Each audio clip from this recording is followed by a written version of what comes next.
আজকের এই ব্যাখ্যামূলক আলোচনায় সবাইকে স্বাগত। আজ আমরা ডিকোড করতে যাচ্ছি অত্যন্ত চমকপ্রদ একটি বিষয়, নাগরিক, সমাজ এবং রাষ্ট্রের মধ্যকার জটিল সম্পর্ক। কিভাবে একজন সাধারণ মানুষ একটি বিশাল রাষ্ট্রীয় কাঠামোর অবিচ্ছেদ্য অংশ হয়ে ওঠে? চলুন মূল উৎস থেকে সেই সূত্রগুলোই আজ আবিষ্কার করা যাক।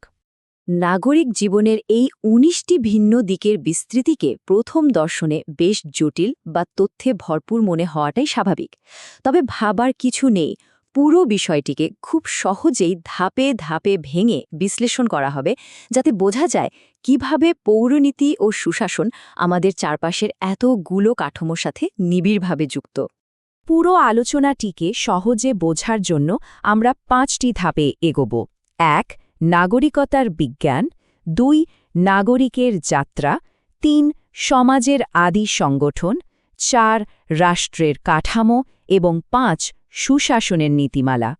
তাহলে চলুন প্রথম ধাপ থেকে শুরু করা যাক, নাগরিকতার বিজ্ঞান, যেখানে মূল ভিত্তিটা নির্ধারণ করা হয়েছে। উৎস থেকে আমরা দেখতে পাই পৌরনীতিকে একেবারে স্পষ্টভাবে নাগরিকতা বিষয়ক বিজ্ঞান হিসেবে সংজ্ঞায়িত করা হয়েছে। এখানে বিজ্ঞান শব্দটির ব্যবহার বেশ কৌতূহলোদ্দীপক, তাই না? এর মানে হলো এটি কেবল কিছু এলোমেলো নিয়মের সমাহার নয়, বরং সমাজে একজন মানুষের ভূমিকা আর অধিকারের একদম সুশৃঙ্খল একটা অধ্যয়ন। এই নাগরিকই হলেন আমাদের সমাজ আর রাষ্ট্রের অবিচ্ছেদ্য নোঙর। এরপর আসছে দ্বিতীয় ধাপ, নাগরিকের যাত্রা, যা মূলত একটি চলমান বর্ণালী। মজার ব্যাপার হল, নাগরিক কিন্তু কোনো স্থির ধারণা নয়, বরং এটি সময়ের সাথে প্রবাহমান একটি সত্তা। এই যাত্রাকে ৩টি কালানুক্রমী পর্যায়ে ভাগ করা যায়: অতীত, বর্তমান এবং ভবিষ্যৎ। অর্থাৎ নাগরিকের দায়িত্ব সঠিকভাবে পালনের মানেই হল অতীত ইতিহাস থেকে শিক্ষা নেওয়া, বর্তমানে তা কাজে লাগানো এবং ভবিষ্যতের জন্য শক্ত একটা ভিত তৈরি করা। একদম নিরবিচ্ছিন্ন একটা প্রক্রিয়া। সময়ের গণ্ডি পেরিয়ে এই বিজ্ঞান গভীরভাবে নজর দেয় একজন ব্যক্তির দৃশ্যমান অধিকার ও কর্তব্যের দিকে। কিভাবে নাগরিকত্ব অর্জন করতে হয় বা কিভাবে তা হারাতে হয়, এমনকি মানবাধিকারের বিষয়গুলো এর অন্তর্ভুক্ত। তবে সবচেয়ে বেশি জোর দেওয়া হয়েছে সুনাগরিকতা চর্চার ওপর। কারণ শুধুই দেশের একজন বাসিন্দা হওয়াই শেষ কথা নয়, সমাজের জন্য সচেতন ও দায়িত্বশীল হয়ে ওঠাটাই আসল উদ্দেশ্য। এবারে তৃতীয় ধাপটি হল সমাজের আদি সংগঠন, অর্থাৎ ব্যক্তি থেকে কিভাবে আমরা ধাপে ধাপে গোষ্ঠীতে পরিণত হলাম। এখানে বিখ্যাত দার্শনিক অ্যারিস্টটলের ঐতিহাসিক দৃষ্টিভঙ্গিটা বেশ দারুণ। তার মতে মানব সভ্যতার একেবারে আদি এবং অকৃত্রিম সংগঠনটি হচ্ছে পরিবার। বিশাল এই রাষ্ট্রযন্ত্র কিন্তু রাতারাতি আকাশ থেকে পড়েনি, এর বীজ বোনা হয়েছিল ওই ছোট্ট পরিবারের কাঠামোর ভেতরেই। বিবর্তনের এই পুরো ধারাটা সত্যিই খুব আকর্ষণীয়। সময়ের স্রোতে পরিবারগুলো যখন ধীরে ধীরে সম্প্রসারিত হয়ে সমাজ গড়ল, তখন এলো নানা সামাজিক পরিবর্তন। আর ঠিক এই পরিবর্তনের মধ্য দিয়েই জন্ম নিল বিভিন্ন সামাজিক মূল্যবোধ। সমাজে আমরা কার সাথে কেমন আচরণ করব, এই ভিত্তিগুলো কিন্তু ওই বিবর্তনেরই ফসল। এখন আসা যাক চতুর্থ ধাপে, রাষ্ট্রের কাঠামো, বৃহত্তর রূপরেখা। পরিবার আর সমাজগুলো শেষ পর্যন্ত যেভাবে একটি আনুষ্ঠানিক রাষ্ট্রীয় কাঠামোতে রূপ নেয়, সেটা বোঝা বেশ জরুরি। পৌরনীতির বড় একটা অংশই রাষ্ট্রের এই যান্ত্রিক কাঠামোর জন্য বরাদ্দ।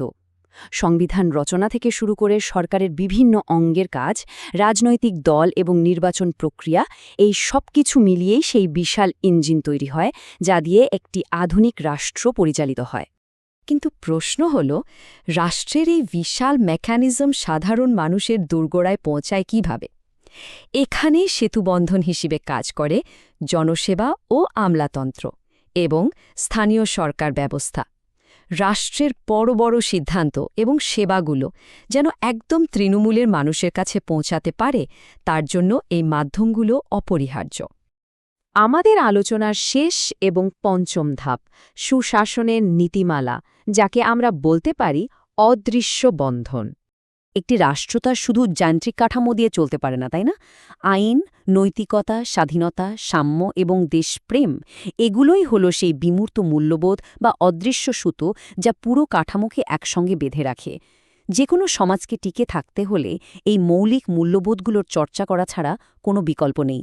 এগুলো ছাড়া সুশাসন কখনোই সম্ভব নয়। আদি সংগঠন পরিবার থেকে শুরু করে আজ আমরা আধুনিক যুগে এসে দাঁড়িয়েছি। বর্তমান সময়ে সুশাসন নিশ্চিত করার সবচেয়ে যুগোপযোগী মাধ্যমটি হচ্ছে ই-গভর্নেন্স। প্রযুক্তির সাহায্যে সরকারি সেবাগুলো এখন অনেক বেশি দ্রুত, সহজলভ্য এবং স্বচ্ছ হয়ে উঠেছে, যা প্রমাণ করে নাগরিকতার এই বিজ্ঞান সময়ের সাথে কতটা আধুনিক হতে পারে। পৌরনীতি যেমন অতীত আর বর্তমান নিয়ে আলোচনা করে, তেমনি ভবিষ্যৎ নিয়েও ভাবে। তাহলে সবশেষে একটা প্রশ্ন ভাবা যেতেই পারে, এই ডিজিটাল যুগে যেখানে কৃত্রিম বুদ্ধিমত্তা আর প্রযুক্তি প্রতিনিয়ত চারপাশ বদলে দিচ্ছে, সেখানে আগামী প্রজন্মের জন্য নাগরিক এবং রাষ্ট্রের সম্পর্ক ঠিক কেমন হবে? নাগরিকতার বিজ্ঞান কি ভবিষ্যতের সম্পূর্ণ নতুন কোনো রূপ নেবে? এই কৌতূহল উদ্দীপক প্রশ্নটি আজকের বিশ্লেষণের শেষে ভবিষ্যতের জন্য তোলা রইল।